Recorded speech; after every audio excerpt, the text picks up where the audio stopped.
নমিতার রান্নাঘরে এসেছি। আজকে আমি ইডলি বানাবো। ইডলির দেখুন গোলাটা সুজি আর টক দই দিয়ে 10 মিনিট মতন ভিজিয়ে রেখেছি। 10 মিনিট বাদে গোলাটা অনেকটা করে ফাটাতে হবে, না ফাটালে ইডলিটা নরম হবে না। এবার ওর মধ্যে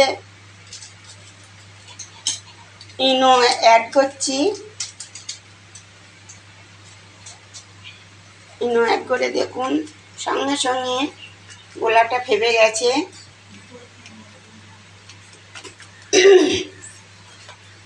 দেখুন বন্ধুরা,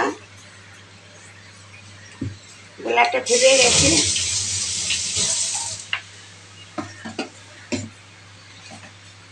এবার জল বসানো আছে, ইডলির ভাপানো জল, ভাপানোর মধ্যে দিতে হবে। এটা টক টক করে জলটা ফুটছে।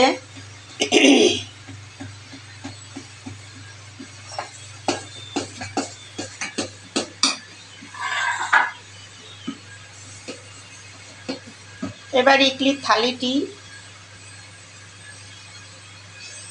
ইডলিগুলো সব দিচ্ছে, সারি সারি বসাচ্ছি।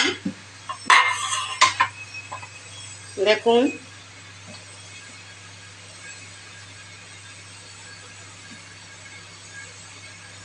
কেমন লাগছে, সুন্দর দেখে ভালো লাগছে তো বন্ধুরা। দেখুন 3টে থালি আছে, 3টে থালি পরপর সাজাচ্ছি।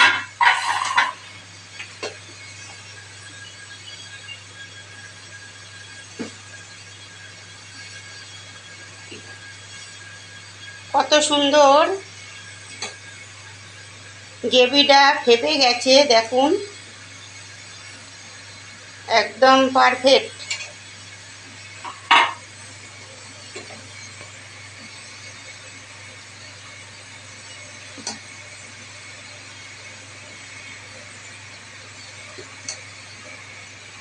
দেখুন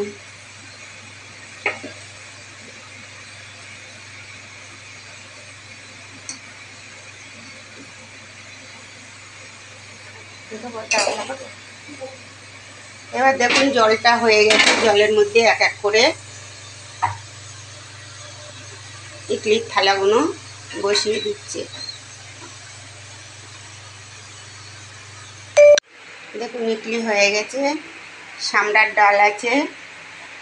এবার একটু চাটনি বানাবো, ধনেপাতা দিয়ে, একটা টমেটো দেব, কাঁচা মির্চি দেব, একটু কাজু বাদাম দেব, লেবুর রস দেব, লবণ দেবো, একটু লেবুর রস দেব, দিয়ে ধনেপাতায় চাটনি বানাবো। চাটনির সঙ্গে সামলার ডাল সাথে ইডলির সাথে খুব খেতে সুস্বাদু হবে।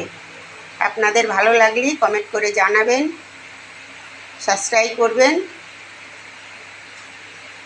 ভালো থাকবেন। ভিডিও ভালো লাগলে শেয়ার করবেন।